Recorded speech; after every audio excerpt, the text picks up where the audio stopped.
थाना रावतपुर में सैयद नगर मोहल्ले से 12 वफात का एक परंपरागत जुलूस निकलना था।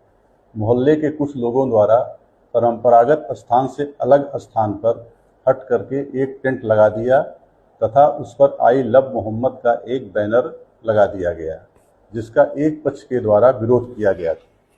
उपरोक्त सूचना पर रावतपुर थाने की पुलिस जब पहुंची तो टेंट लगाने वालों के द्वारा भी पुलिस के सामने विरोध किया गया।